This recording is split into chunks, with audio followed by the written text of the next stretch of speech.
اللہ اعلم حیث یجعل رسالتہ، صدق اللہ العلی العظیم۔ محبت کے ساتھ ایک مرتبہ درود شریف پڑھ لیجئے۔ اللہم صلی علی سیدنا و مولانا محمد معدن الجود والکرم وآلہ وصحبہ وبارک وسلم۔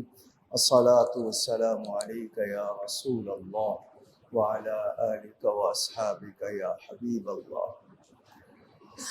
آج آپ نے 5ویں تراویح ادا کی ہے، صبح 5واں روزہ اختیار کریں گے اور 8ویں پارے کے نصف تک پڑھا گیا ہے۔ 2 مسئلے صرف مختصراً بیان کروں گا۔ پہلی بات تو یہ کہ آپ کا انسانی رشتہ، خاندانی رشتہ، ایمانی رشتہ جو بھی جس سے بھی ہے بڑا اہم ہوتا ہے۔ انسان کا پتہ سفر میں چلتا ہے یا معاملہ کرنے میں کوئی لین دین ہو، شریعت کا یہ حکم ہے کہ شرمانا نہیں ہے، کچھ بھی لین دین ہو لکھنا ضرور ہے۔ لکھنا، سب کی آواز، سگے بھائی کو دیں، بہن کو دیں، رشتہ داروں کو دیں، کسی سے بھی جب بھی لیں لکھیں ضرور۔ خدا نخواستہ یاد نہ رہے، کوئی آگے پیچھے ہو جائے تو آپ کو معلوم ہونا چاہیے قرض شہید کو بھی معاف نہیں ہوتا۔ آپ لوگ جس طرح آج کل ایک دوسرے سے پیسے لے کے غائب ہو جاتے ہیں یا بہانے کرتے ہیں، دیر کرتے ہیں، تنگ کرتے ہیں، جیسے بھیک مانگنی پڑ جائے وہ نوبت آ جاتی ہے۔ تو لکھنا یہ کوئی شرم کی بات نہیں ہے کہ جی کیا سوچے گا وہ کہ مجھے اعتبار نہیں ہے، نہیں، جب شریعت کا حکم ہے تو لکھنا ضرور ہے۔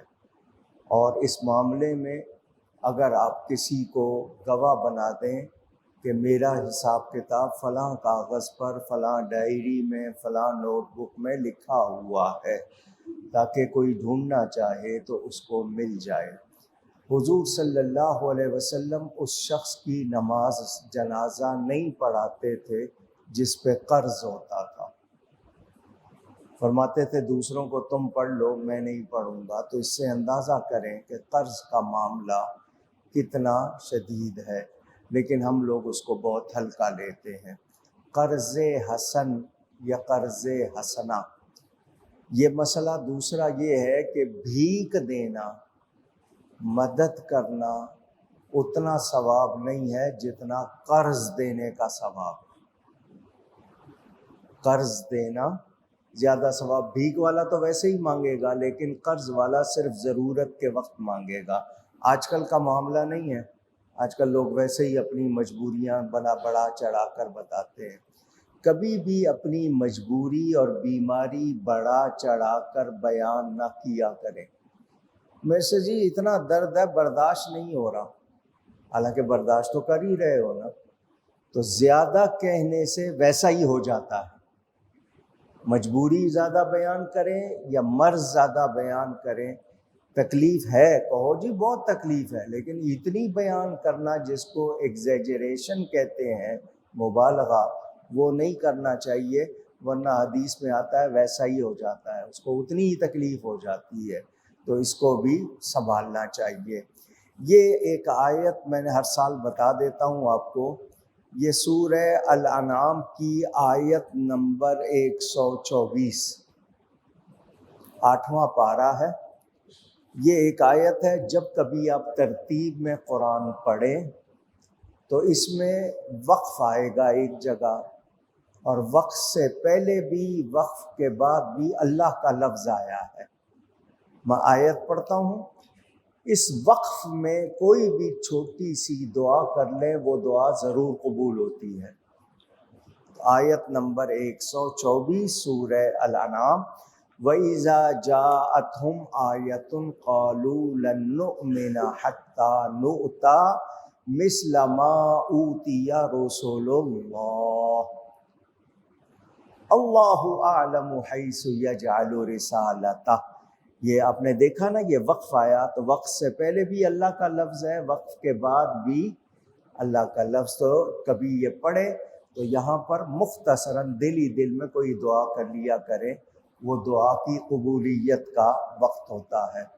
میں نے 2 دن پہلے طلاق کے مسئلے میں گفتگو کی تھی، تو بہت سے میسج آئے کہ آپ ہمیشہ کہتے ہیں کہ بہت سے لفظوں سے طلاق ہو جاتی ہے، وہ لفظ بھی بتا دیں۔ تو میں آج آپ کو وہ لفظ بہار شریعت سے سنا رہا ہوں۔ لفظ صریح، صریح کا مطلب صاف کلیئر ورڈ، میں نے تجھے طلاق دی، یہ بالکل صاف لفظ ہے۔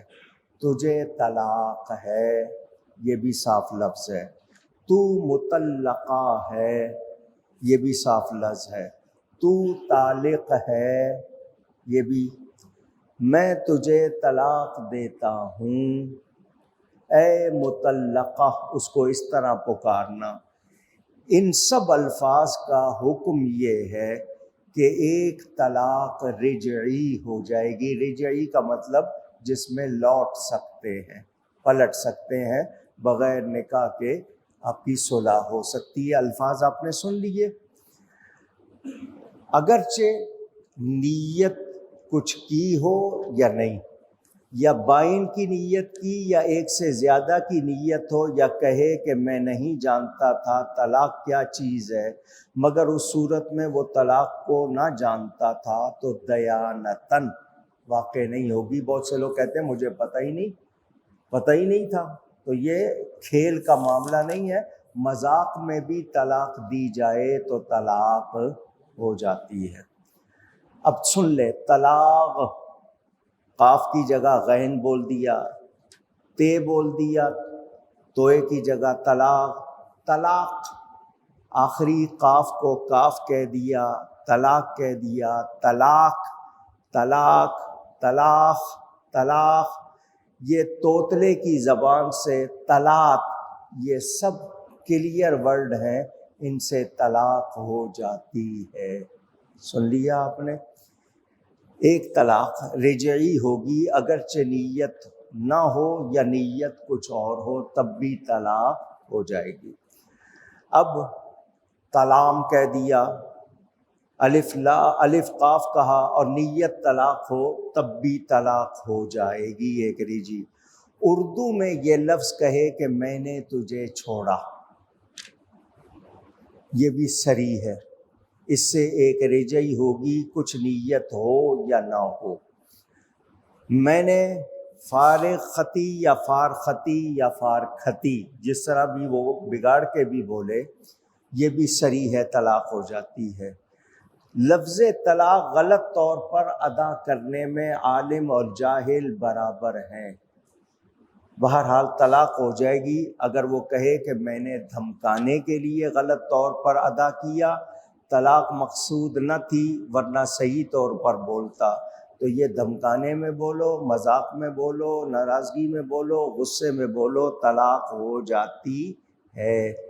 گونگا، ایک شخص گونگا ہے، نہیں بول سکتا، اس کے لیے اشارے سے اگر اس نے طلاق دی وہ بھی واقع ہو جائے گی، اور اگر لکھنا جانتا ہے تو جب تک لکھے گا نہیں اس وقت تک نہیں ہوگی۔ یہ بہت سے لوگ کہہ دیتے ہیں کہ میری طرف سے تو آزاد ہے، میرا اب تجھ سے کوئی رشتہ نہیں ہے۔ یہ جتنے الفاظ ہیں یہ سب طلاق کے الفاظ ہیں۔ سن لیا آپ نے؟ اس میں مزید جو تفصیل ہے وہ بھی میں اگر ساری سناؤں تو یہ 2 صفحے ہیں پورے۔ اپنی عورت سے کہا کہ تو مجھ پر حرام ہے، تو ایک طلاق بائن ہو گئی اگرچہ نیت نہ کی ہو۔ اسی طرح یہ کہا میں تجھ پر حرام ہوں اور طلاق کی نیت کی تو واقع ہو گئی، اگر صرف یہ کہا میں حرام ہوں تو پھر واقع نہیں ہوگی۔ اگر کہا تجھے خدا طلاق دے، صرف اتنا کہا تو طلاق نہیں ہوگی۔ اگر یہ کہے گا کہ تجھے خدا نے طلاق دی تو ہو جائے گی۔ یہ میں اس لیے بتا رہا ہوں کہ ہم لوگ اس معاملے میں بہت لاپرواہ ہیں۔ وہ جو حدیث میں آتا ہے نا کہ قیامت کے قریب میاں بیوی زنا کریں گے، تو آپ لوگ حیران ہوتے ہوں گے کہ میاں بیوی اور زنا، وہ تو نکاح میں ہے، تو وہ بعض لفظ ایسے بول جاتے ہیں کہ نکاح ٹوٹ جاتا ہے اور اس کے بعد وہ تعلق رکھتے ہیں تو وہ گناہ ہوتا ہے۔ تو بہت احتیاط کیا کریں اس معاملے میں۔ آپ کے منہ سے غلط لفظ نکلتا ہے، نکاح ٹوٹ جاتا ہے اور آپ کو پتہ بھی نہیں ہوتا۔ تو زبان کو قابو میں رکھیں، یہ 32 دانتوں میں بند ہو جاتی ہے، پھر سارے جسم کو بھگتنا پڑتا ہے۔ تو میں نے یہ لفظ چونکہ انہوں نے کہا سنا دیں تو میں نے کچھ لفظ بھی آپ کو سنا دیے، ورنہ بہار شریعت میں یہ تمام تفصیل ہے، کوئی پڑھنا چاہے تو پڑھ لے، لیکن کوشش کریں جب پیسے خرچ کر کے، لاکھوں روپے خرچ کر کے بارات لے کر دھوم دھڑکے سے اس کو لائے ہو، تو پھر اس لیے لائے ہو کہ ایسا سلوک کرو، تو اس کے ساتھ اچھا سلوک کرو، اور اس کو بھی چاہیے جب وہ آئی ہے تو وہ بسنے کے لیے آئے، بگاڑنے کے لیے نہیں آئے۔ دونوں طرف سے ہوتا ہے، مرد کی بھی زبان، عورت کی بھی زبان، دونوں کی زبان چلتی رہے گی تو مسئلے کبھی ختم نہیں ہوں گے۔ کسی ایک کو اپنی زبان روکنی ہوگی، مگر ہمارے ہاں مرد حضرات زیادہ تیز ہیں، عورتوں سے زیادہ بدسلوکی کرتے ہیں، جو معاشرے کا حال ہے، کیونکہ یہ مین ڈومینیٹنگ سوسائٹی ہے۔ تو مردوں کو بھی احتیاط کرنی چاہیے، عورتوں کو بھی احتیاط کرنی چاہیے، اس لیے آپ کو خیال رکھنا ہے۔ اسی طرح آپ لوگ نماز پڑھ رہے ہیں، میں ایک مسئلہ اور کر دوں کیونکہ آج وہ ہوا، امام صاحب پہلی رکعت میں جو آیت پڑھ گئے وہ آدھی پڑھ گئے، دوسری رکعت میں انہوں نے اس کو پورا کر لیا۔ پیچھے جو سننے والے ہیں، جس کو پتہ ہو اس کو بولنا چاہیے، اس کو دیکھے، اگر اس کے بعد فوراً رکوع کر لیا ہے اور وہ دوسری رکعت ہوگی اور 3 آیتیں پہلے صحیح پڑھ چکا ہے پھر تو نماز ہو جائے گی، اور اگر پہلے 3 آیتیں صحیح نہیں پڑھ چکا اور غلطی کر گیا، ایسی غلطی جس سے معنی بدل جائے، تو پھر سب کی نماز خراب ہو جائے گی۔ تو سامع سننے والے کو اگر دیکھے کہ غلطی ہے تو فوراً آسان انداز میں لقمہ دینا چاہیے، ورنہ سب کی نماز خراب ہو جاتی ہے۔ اللہ ہم سب کو احتیاط کی، ادب کی توفیق عطا فرمائے۔ گفتگو میں مجھ سے کوئی غلطی ہوئی ہو، اللہ اس کے رسول کی بارگاہ میں توبہ کرتا ہوں۔